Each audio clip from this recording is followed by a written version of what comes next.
Ngayon ay parang hangin na lang na naligaw. May unipormeng naging dahilan ng galit ng salita ng di na pag-isipan. Sa bawat live na puno ng init, may sugat na di na maibabalik. At ang mga nanood lang noon, di alam kung saan pupulutin ang kahapon. Oh, yun na, wala nang normal mangusin content. Mga pangako'y nawala sa hangin bigla. Oh, yun na, parang kwentong naputol sa gitna. May lungkot na iniwan sa masa. Oh, yun na, wala nang ingay na kilala. Tahimik na ang entablado ng drama. Sa dulo pala ng lahat ng sigawan, may katotohanang di matatakasan.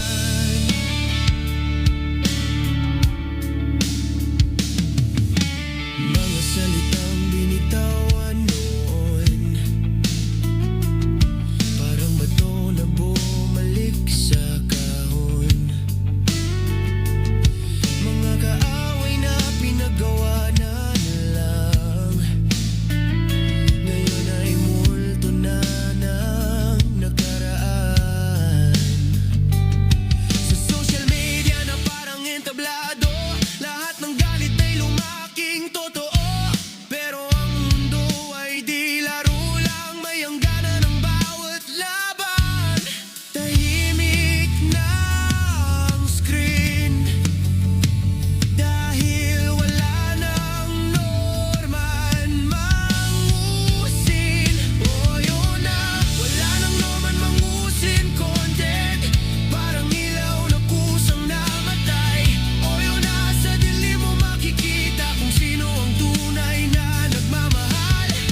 Oh, yun na, sa likod ng pangalan, may taong napagod din sa laban. Sa dulo pala ng bawat kwento, may wakas kahit ayaw mo. Hindi lahat ng sigaw ay panalo, hindi lahat ng tapang ay totoo. Kapag mundo'y bumalik sa tahimik, doon mo maririnig ang sarili. Oh, yun na, wala nang norman mangusin content. Alaala na lang sa timeline mo.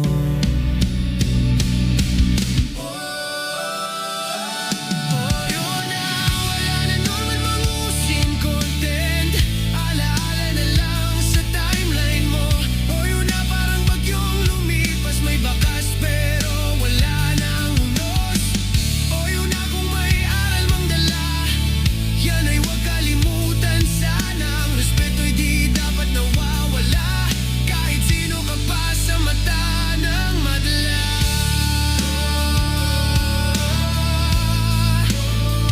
Nawala.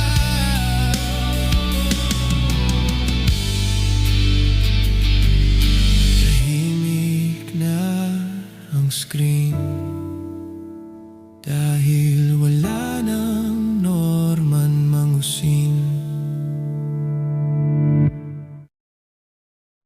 Alright, mga ka-plastic. And this is me again, Big Sue.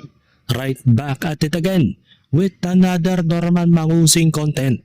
At isang dekalibre at gatas na gatas hanggang sa dugo na lumabas ang aking tatalakayin ngayong araw na ito o gabi sa inyong lugar.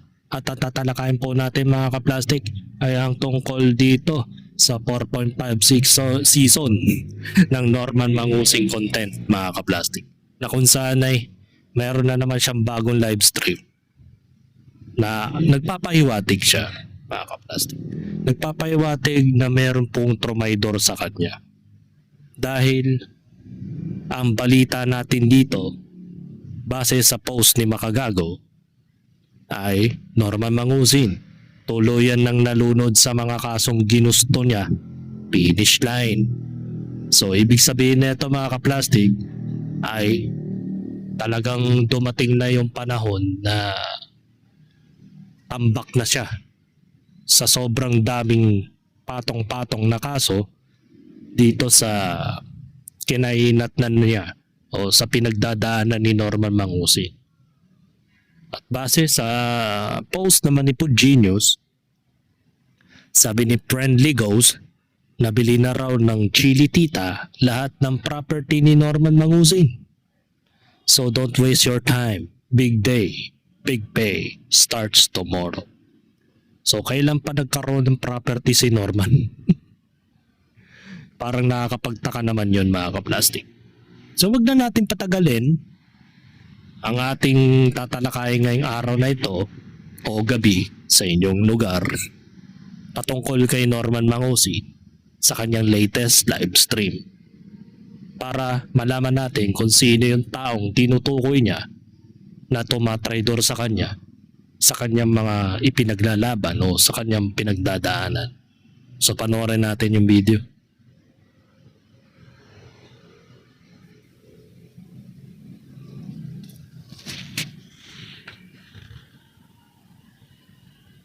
Yun. Yun. Good evening. Good evening po sa inyo.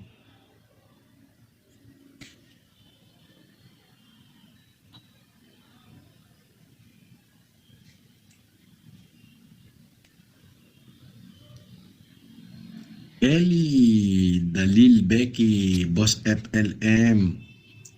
Sabi ni Ron Jusay, first. Sabi ni Sinaida Sunga, boss. Oh, medyo busy po tayo kasi Patong-patong na kaso dami niya. nating ano eh.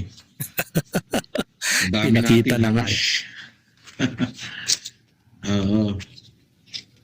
Ang title natin sa mga buyer ng property ko, first come, first serve. Kanya-kanyang title yan eh. Yan ang title na gusto ko. Bakit ba?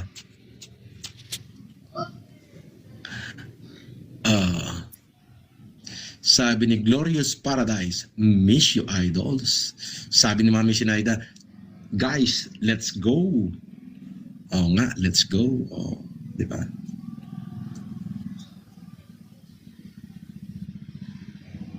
Maraming mga bagay-bagay, wag na tayong pumatol. Oo. Sa mga kadaldalan nila. Tignan na lang natin. Oo. Basta, first come, first serve tayo. First come, first serve. Oo. First come, first serve sa mga kaso.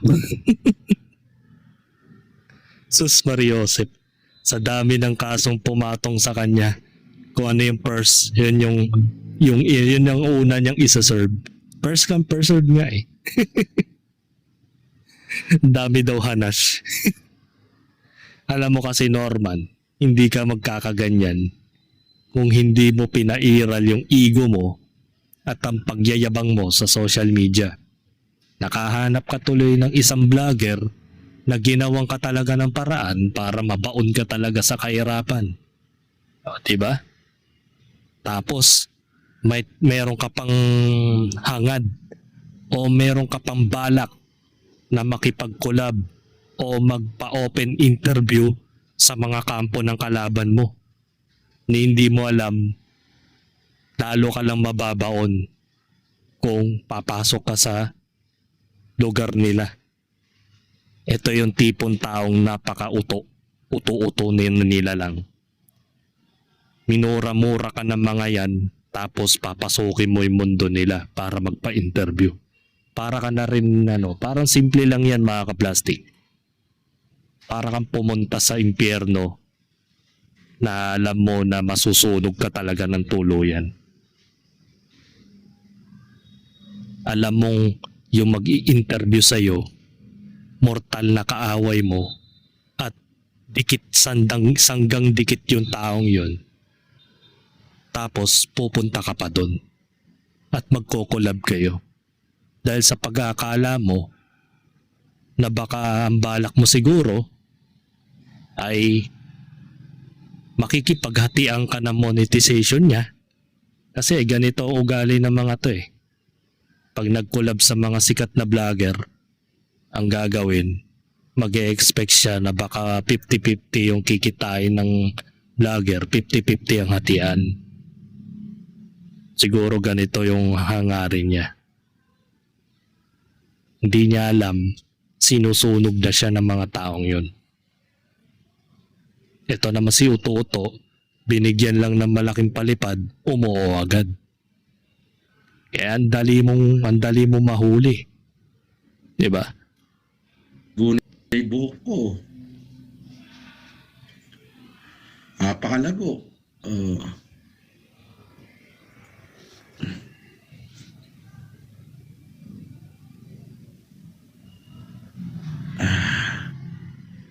Robert Mahusay, Sir FLM, shout out kay Amar. Talo sila ngayon sa Aurora. Kasalanan to ni Rapi at Jules. Red Juice, good evening, boss. De Calibre, it looks like we're busy. Food poison, miss you. Ganon. Sabi ni Mark Len Soto, good evening, Sir FLM from Kawasaki, Japan. Uy, si Kada Bear, nagpalipad agad. Norms, ano balita? Buhay ka pa pala, hanep. Ikaw, nakaabang ka kagad ha, Kada Bear ha, nakaabang ka kagad ha. Busy lang, Kada Bear. Daming ginagawa.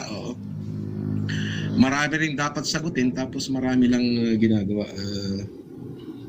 Dinidispose ko yung aking property. Nagdi-dispose ako. So totoo pala yung sinabi ni Food Genius. At syempre, kailangan natin ng panggastos. Oo, kaya kailangan dispose muna.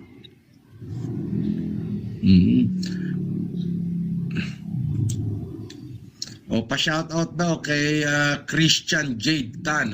Nagpa-flooding tong si Kari Nalba.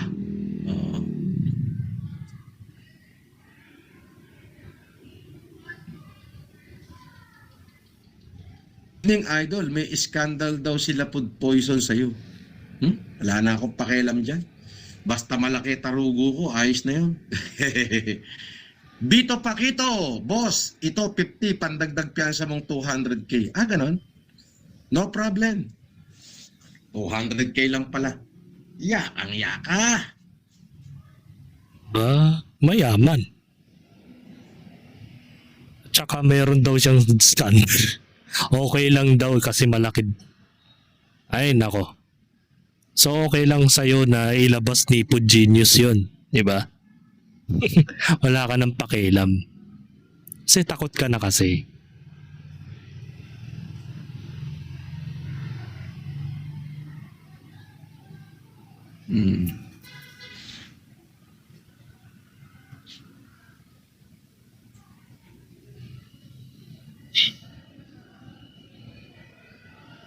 Sabi ni Sinayda Sunga, boss, ignore that Kada Bear. He will never be your friend. You don't need him in your life. Sa kabilang banda, Mami Sinayda, ano yan?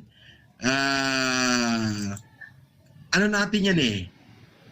Ang tawag dyan, pangalan nito? Kritiko natin. Kritiko natin yan. Yan din yung ginagatasan niya. Wala na tayong magagawa doon. Kritiko natin yung Pinetara mo rin kasi. Ko lang at medyo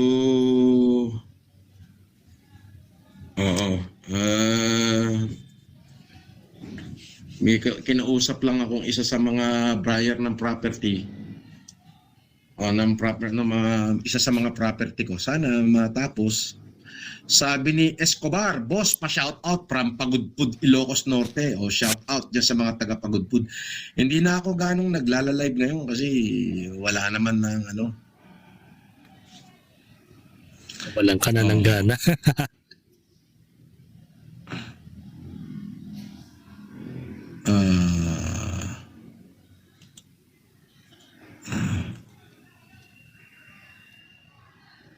Mark Martinez, kay Ma'am Sinayda Sunga at Edmundo Saranya.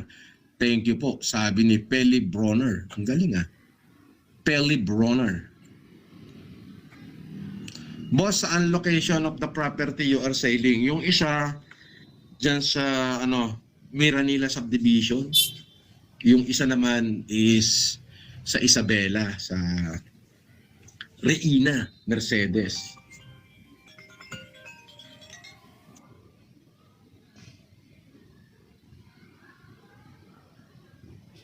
Meron na naman siyang kausap.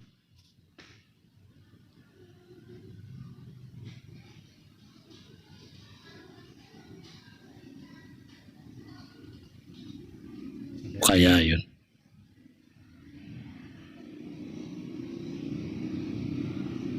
Haba ng usapan nila.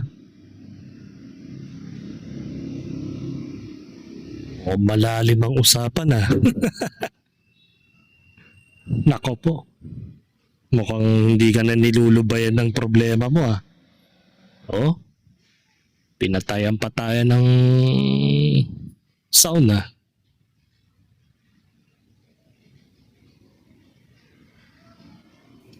Sabi Ayan ni na. Kadaver, I'm your friend, Ma'am Sinaida.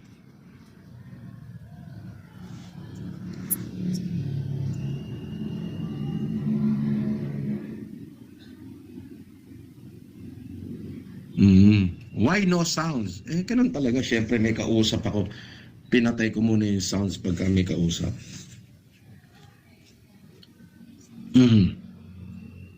Sabi ni Eris Apulacay, pa-birthday po ngayon ng kaibigan ko. Pabati po ng happy birthday. Jan Dilar Andino. Sabi ni Kadaver, no, di ka naman in-interview ni Nico David. Eh, hindi naman sila nag-message sa akin sa Viber.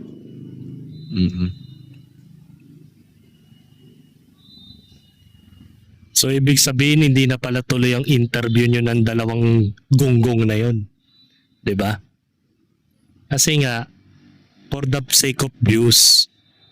'Di ba sabi ng ano, 'di ba sabi ni The Biggest, ang sino man ang lumapit at dumikit sa inyo, sa iyo kulaong, ay minamalas. So baka yun ang dahilan kaya hindi natuloy. Kasi para sa akin lang mga ka-plastic, bakit kailangan ka pang interviewin? 'Di ba? Ba, nakukulangan na ba sila sa kitaan? Wala na bang bagong content? Wala na bang bagong labas? O something else? Para lang mapagmukha ninyo na parang alyansa baga. 'Di ba? Lalo-lalo na yung isa, bida-bida yun. Tawa ng tawa siya, tinitira niya si Nico David. Kesyo daw hindi daw ganong pinapansin ni Kulaong. Paano hindi papansinin eh? Paano ikaw yung mas pinapansin ni Kulaong eh? Ang laki mo magpalipad. Biruin mo, unang palipad mo 500 agad. Natural, ikaw yung mas i-entertainin ni Kulaong.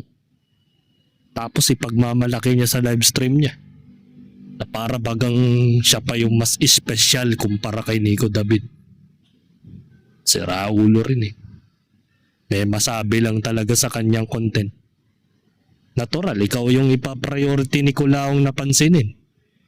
Kung paano yung the way na ikaw ay na-recognize niya.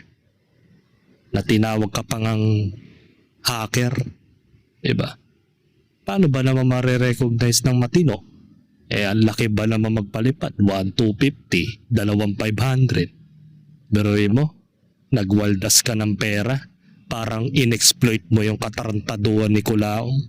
Imbes na malulunod na siya sa pagkakakulong, eh parang sinuporta mo pa ng pambayad piyansa niya. Diba gago rin? Diba? Antay-Kulaong ka tapos bigla kang susuporta sa kanya by sending the palipad. Wala na eh, parang ano na lang kasi sa Pilipinas eh, bida-bida effect. Siya yung tipo na pabida para lang masabing, oh, nirecognize ako ni ganito, ganyan. Mas pinansin ako kumpara sa'yo. Paano kung di papansinin eh, mas malaki yung palipad mo? Diba tanga? Tira-tira niya si Nico David, parehas lang kayo ng mga ugali. Parehas pa kayo ng mga katangahan. Diba? Hmm. Oo, kasi pag in-interview nila ako ron, kung ano tanongin nila, sasagutin ko. Talagang magkakahiyaan na ron. Lalo kay Kayu, 'di ba? Tatanong si Kayu, o di marami ngayong malalaman ng taong bayan na hindi pa nila nalalaman. Oo. Alam niyo, sa totoo lang, actually, ayoko alam mo 'yun, kapag ka ang tao ay nakasama ko na, ayokong alam mo 'yun, ayokong magbato ng dumi sa mga taong naging bahagi ng buhay ko. Pero nasa akin lahat ng ebidensya ng lahat ng karumihan nila. Di ba? Kaya lang ayoko magbato ng dumi kapag yung tao naging bahagi na ng buhay ko. O yan. Pero kapag talagang hindi lumubay, and then doon na ako gagawa ng aksyon. Pag hindi tumigil, di sige. Actually, sa totoo lang, nitong 2025 December, ngayon 2026 ko lang, kailan lang, last 2 months ko lang, nung nakita nyo nagbibideo ko, March na yun di ba? Na galing ako ng Caloocan, kumuha ako ng bail. Yung bail na kinuha ko, yun ho yung sa ikinaso sa akin ng aking ex-wife. Ako. Ibig sabihin yung kaso namin, fresh pa kasi katatapos ko lang kuhanin ng bail. Nasa akin lahat ng complaint niya, kinlaim niya ron kung ano yung pangalan niya, apelyido niya, apelyido ko. So, sa totoo lang, nasa akin lahat ng very reason, nasa akin lahat ng dahilan. Para pasabugin yung mga yun, para bigyan siya ng conflict. Pero, hindi ko lang magawa kasi naging bahagi ng buhay ko yung tao eh. Kaya hindi ko siya magawa. Pero ano yun malaking conflict na sa kanyang profession. Yes. Diba? Pinipilit na nga ako ng mga lawyer ko na sabihin na kung sino siya. Sabi ko, what? Kasi hindi naman sila naging masamang tao sa akin eh. Bakit kayo ba mamagalitan? Yun ang sinasabi. Pero kung talagang ayaw nilang maglubay, may kopya ako ng marriage contract namin. Di ba? Conflict na yun. Ayaw ko lang gawin. Kasi hindi naman ako masamang tao eh. Binigay ko nga yung buhay ko nung pandemic sa kapwa ko Pilipino eh. Hindi lang nila matanggap na tuwing magtatagumpay ako, hindi nila kayang kainin yun nung nakikita nila akong tagumpay. Pero sa totoo lang, nasa akin na lahat ng dahilan para masira na yung buhay niya eh. Pero hindi ko gagawin. Bahala na kayo mag-isip kung ano yung ibig ko sabihin. Yes. Tungkol ba sa asawa mo? Malamang. Yun ang nabanggit mo eh. May property ka pala, how much? Marami akong property, ngayon mo lang nalaman. Maglagay ka muna ng picture dyan sa account mo bago kita paniwalaan. Okay? So, babay ka muna. Di ka panipaniwala eh. Sino ba naman Sabi ni maniniwala? Robert Mahusay, shoutout daw kay Win-Win. At ano ba yon? Yung may nagpapa-shoutout.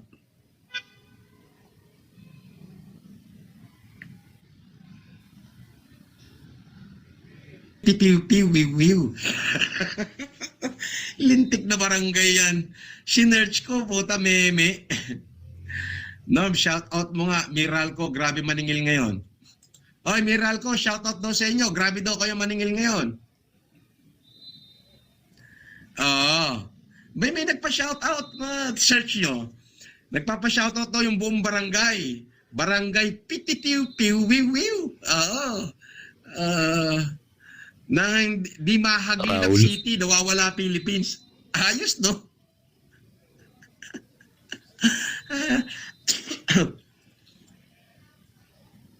Oo nga. Barangay Pitipiw-Piw-Wiw-Wiw.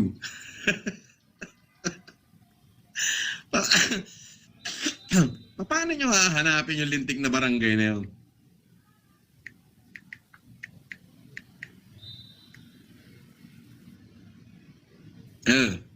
Baka sabihin nyo, nagbibiro ako.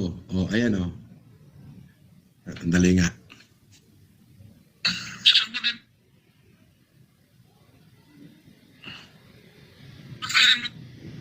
Ah. Grabing barangay to, pitipiw-piw-wiw. Pero nung sinerch ko sa Google, wala namang, ang gagaling mag-edit ng mga to ha. Oh, ayan oh. Oh. Barangay Pitipiw-Piw-Wiw-Wiw. Nakita, tanga. Ah.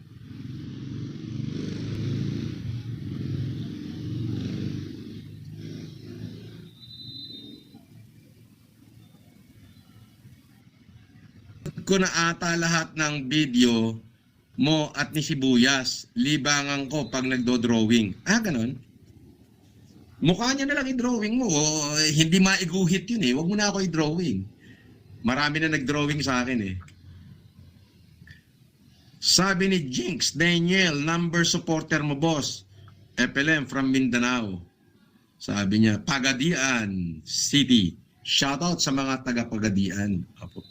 Hindi na ako ganong naglalalive ngayon at marami ho akong inaasikaso. Una, inaasikaso ko ho yung mga hearings ko sa mga kasong kinakaharap ko.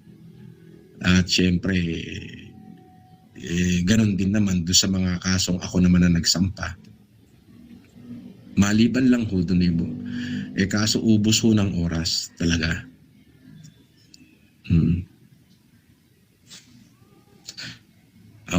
Sabi ni Kadaber, di kami magkaaway, Norms. Ganon, tropa kami ni Ma'am. Ayaw nga eh. Ayaw nga sa'yo ni Mami Sinaide. Oh. Ayaw niya nga sa'yo eh. Maniniwala lang sa'yo yan kapag ka nagpapula ka na. Raulo. Mukha ka talagang pera. Becky, Boss FLM, sana malagpasan mo lahat ng pagsubok. Tiwala lang sa may kapal. Pagdasal ka po lagi ni Father Toto. Ay, salamat po, Father Toto. Haha, blue ka lang, Norms. Gancho mo ko eh. Tanga! Anong gancho eh? May bayad talaga yan. Hindi naman ako nagkagancho sa'yo, si YouTube. Si YouTube ang i-complain mo, wag ako. 30% lang kami dyan. Kay YouTube napupunta malaki. Biruin mo, babakla si YouTube. Tatanggalan ng tax ni US. Di ba? May tax pa kay Philippines.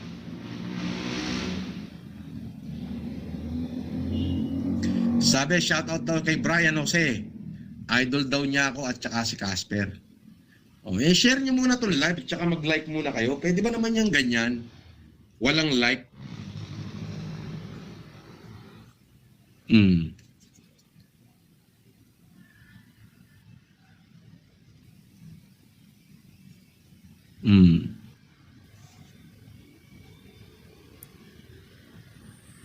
Composer ko nasa Spain, 10 million ka daw problema. Ha? 10 million?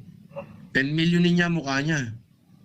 Wala nga siyang pangkain. Original na budol-budol nga yan eh.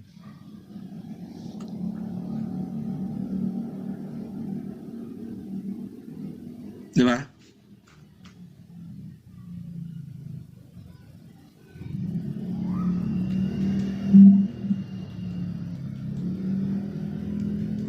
Shoutout sa inyo lahat. Kay Mami Sinaida. At syempre, shoutout din kay pangalan nito. Shoutout din kay Ma'am Jaja Cap. Okay?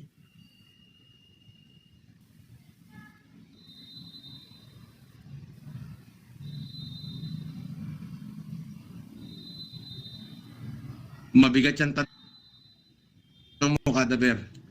Palipad mo muna, sasagutin ko yan. Medyo ano ko ngayon eh. Ayoko mo Wow. sasagot ng mga tanong. Pero pag binayaran mo yan, malamang sagutin ko yan. Kasi may bayad. Buraot ka talaga. Kupal. May tumatawag sa kanya na naman. Sino kaya yun?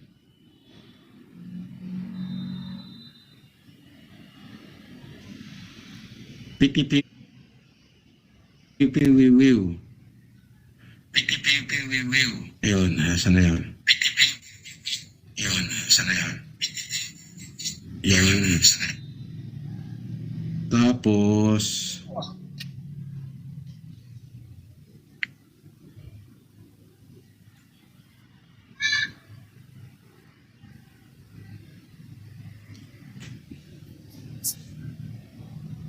Boss FLM, will you fight? Yak! Biglang may lumabas. Oh, saan niya dinura sa May loob? pandesal. Baboy. Boss FLM, di ka libre. Lagi po ako nakasubaybay sa inyo. Pa-shout out. Pa-shout out naman sa Mrs. Kay Orchid. Kay Orchid na taga Cavite. Salamat po sa Norms, legit na tanong. Wala ka bang regrets in life? Alam mo, ang regret ko lang sa buhay is yung marami kang pinagkatiwalaan tapos yung alam mo na pinagkatiwalaan mo, yun nagtiwala ako sa maling tao. Oh, yun lang yung regret ko. The rest, wala ako regret. Yung ginawa ko ng pandemic, alam mo yan, Kadaber. Inubos ko yung sarili kong savings. Yung lifeblood ko. Wala akong pinagsisihan doon. Kasi ginantihan ako ng Diyos eh. Binigyan ako ng maraming tao na sumuporta sa akin. Na kung saan kahit nakakulong ako, nabuhay yung mga anak ko, nabuhay yung mga tao ko.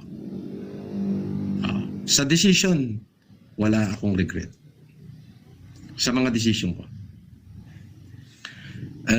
Ang naging regret ko lang is nagtiwala ako sa mga ilang tao na alam mo yun, na kung sino pa yung pinagkakatiwalaan mo, yung pa pala yung mga kakagat sa'yo. Sino pa yun? Yes. Before ako nakulong at hanggang sa paglabas ko, nung makalabas na ako, before ako makulong, tauhan ko sila eh. Mga malalapit sa akin. Alam nila yung Kaya si Casper marami kong pera. Sobra, galante, generous. So talagang loyal dog sila. Loyal dog. Hanggang sa na nakakulong ako, tao ko pa rin sila. Nung nakalaya ako, at medyo, syempre, dahil may HDO ako, hindi naman ako makalabas. Ngayon, I started to smell fishy na hindi ko naamoy noon nung tauhan ko sila nung nasa laya pa ako before pandemic and after pandemic. Before pandemic, during the pandemic, hanggang sa nakalabas ako. So, ang pinagsisisihan ko, yung magtiwala sa tao. Yung nagtiwala lang ako sa mga maling tao. Hindi naman lahat ng pinagkatiwalaan ko mali. Pero, yung pinaka-core, pinagkatiwalaan ko, yun ang pinagsisihan ko masyado. Oy, Honey Asia! Parang hindi ko maintindihan kung sino yung tinutukoy niya.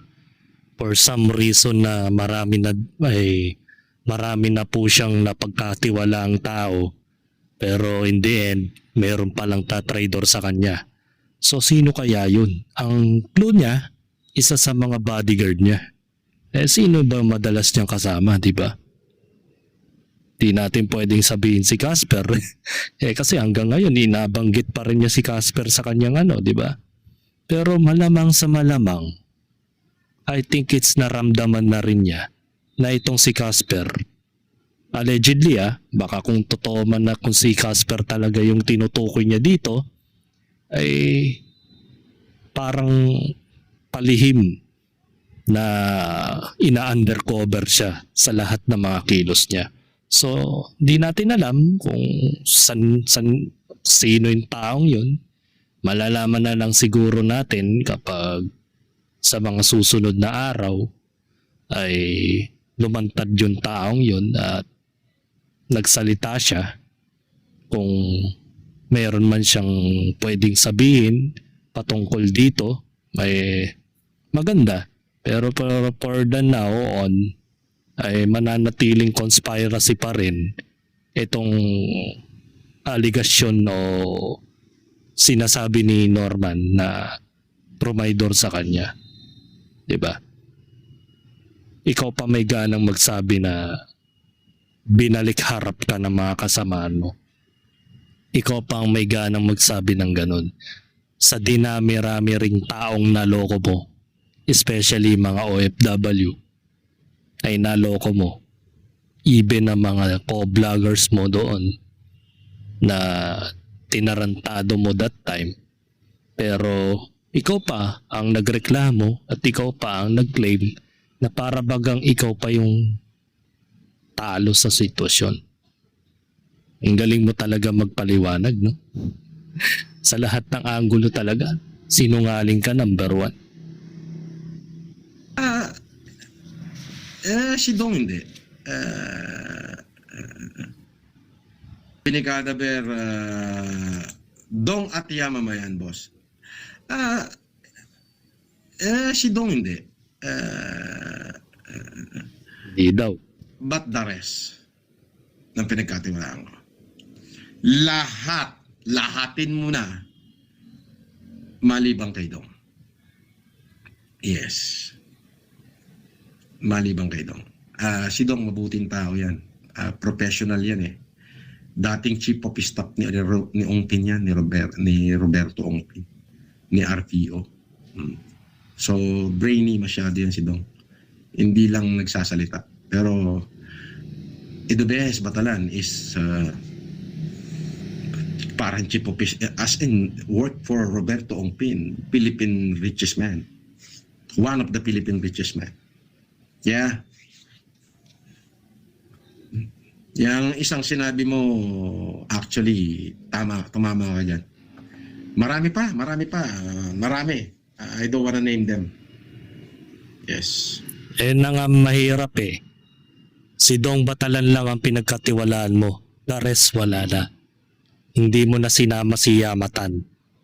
Tapos pupunta ka pa sa exclusive interview ni Mentor. Paano na lang kung bigla kang sorpresahin? Biglang umakyat yung mga taong ayaw sa'yo at masakiring ka sa live stream niya. Nakakasigurado ka ba na hindi niya gagawin yun? Dun pa lang sa mga live stream kung magre-research ka, sobrang magulo ang kanilang usapan. Inabot na ng umaga kung sino-sino na mga pinapaakyat niya sa kanyang live stream para lang tumaas yung kanilang engagement. Tapos ikaw, gagawin ka pang laruan. Laruan lang ang tawag sa'yo eh. Tapos gagawin mo pang laruan ng sarili mo sa kanila. O diba? Ikaw na mismo nagsabi na wala ka ng tiwala sa the rest na sinasabi mo. Diba? Ibig sabihin lang nun, kung sinasabi mong the rest maliban kay Don Batalan, ay yun na. Hindi mo na pinagkakatiwalaan. Pero may gana ka pang mag-set ng interview sa isang kalaban mo o isa sa mga kaibigan ng kalaban mo. 'Di ba? Yun ang hindi niya naisip. 'Di ba? Napakatanga pag tinuloy mo pa yan. 'Di ba? Wala. So doon lang ako nagkamali. Tapos yung ibang tao na hinayaan kong makapasok sila sa akin.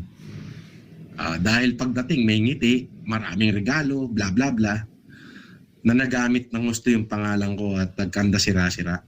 Yes.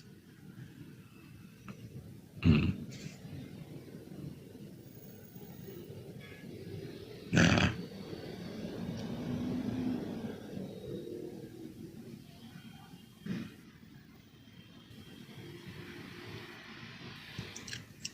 Pag tinignan mo yung passport ko, nakalagay doon in case of emergency, pangalan niya. Pag tinignan mo yung lisensya ko, in case of emergency, pangalan niya. Ganon din naman siya sa passport niya, dalawa. American at Canadian at saka Pilipino yung passport niya. Nakalagay doon sa passport niya, in case of emergency, pangalan ko. Task number ko. Sa license niya, pangalan ko. Ganon. So ganon kami ka-close.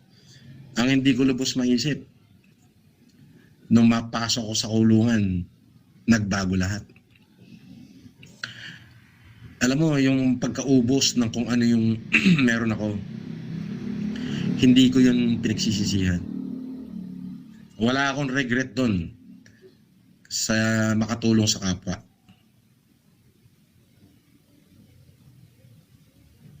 Si Yama yung Norms, nagsabi kasi gancho ka daw 80-20. Si Yama kasi, bago ko lang nakasama yan. Hindi ko naman siya nakasama. Siguro 2 linggo ko pa lang na nakakasama. Hindi pala, mga isang buwan ko pa lang na nakakasama. Nahuli na ako ng NBI. So, Na NBI na ako, nakakulong na ako noon. Kaya lang kasi, ang istorya ka dyan kay Yama, talaga nag-apply ang kargador sa akin. Nung namimigay ako ng bigas sa tapat ng Eastwood, dumating yan nakamotor. Nagsabi sa akin, boss, bagong panganak ako, kailangan kong trabaho. Sabi niya. Ang ginawa ko, sige, bidagin mo sa akin ba yung data mo? Tapos binigyan ko agad ng advance na pamasahe, pang gasolina. Binigyan ko pa ng isang sakong bigas. So sabi ko, magkakargador ka lang. Since nakalabang ko nga yung mga kapitbahay ko sa Green Meadow, dahil nga medyo hindi maganda yung aking nagawa, pamamaraan. Yan, mayaman challenge na yan. So pumunta ako ng Legrand. Okay? So sa Legrand, condo type kasi yon, yung buong 35th floor. Hindi katulad doon sa bahay sa Green Meadow na pagpasok ko sa salas ko, lahat ng tao ko nasa labas lang. May quarters doon na para sa empleyado. Nandun lang sila.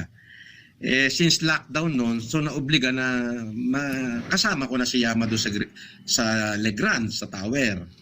So, ayun na. Naging malapit na sa akin, ganyan-ganyan. At nung nakulong ako, 1 buwan pa lang siya nagtatrabaho sa akin. So, paano niya nasabi yun? Nung nakalaya ako, sinungaling. Diba? Kalokohan, kargador. Yung meron bang kargador na lagi mong kakontak, sekretary mo? Diba? Kapag may problema ka sa mga kasama mo, siya yung takbuhan mo. Siya yung tinatawagan mo kapag may mga upcoming live stream kayo ng pandemic. Ikaw pa nga nag-uutos na hintuin mo muna yung live stream, mamaya ka na ulit mag-live stream para ma-refresh. Pero Joseph, kalokohan mo, Norman Mangusin. Dami mong sinasabi pero lahat hindi tumama. Magkaiba yung sinasabi mo ngayon sa mga nangyayaring lumalabas ngayon sa social media na kung saan ay recorded yung mga phone call ninyong dalawa ni Yamatan. Para Joseph, wag kang ang plastic, Norman. Sasabihin mong kargador, babae, kargador. Anong magiging mangyaring kargador si Yamatan? Diba? Ayun yun. Sabi ni Mark Anthony Jacinto, kamusta po kayo ni Sir Alex Pabella? Kausap ko lang. Gusto niyo ba tawagan ko? Sandali.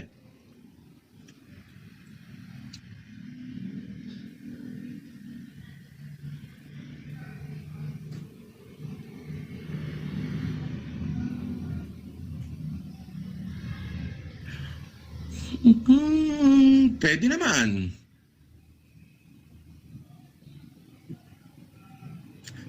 Boss, pa shout out naman kay MM, malapit na birthday niya, idol.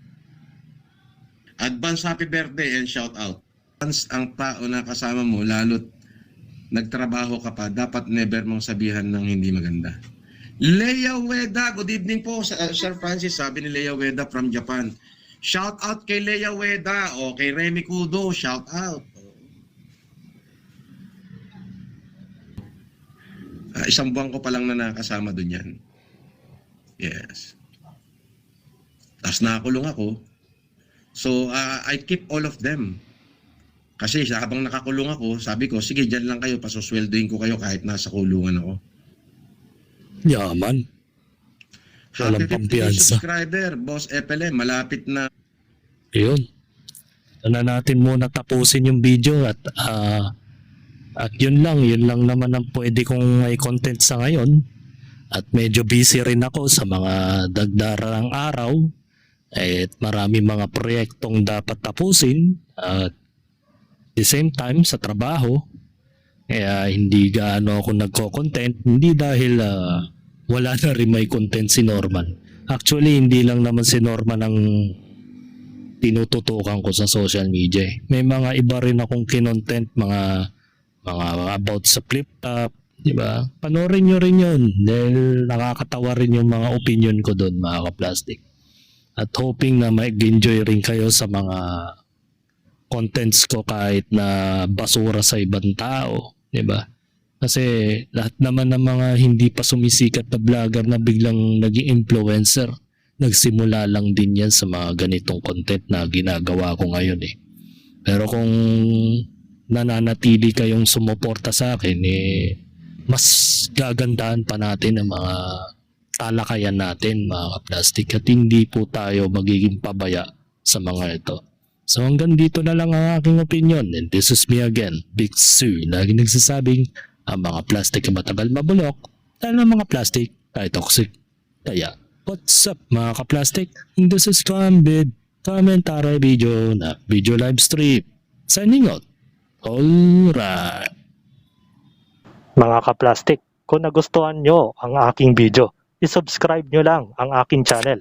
At the same time, i-hit nyo rin ang notification bell at yung all para ma-notify kayo sa aking susunod ko pang video sa aking YouTube channel. Maraming salamat po mga ka-plastic.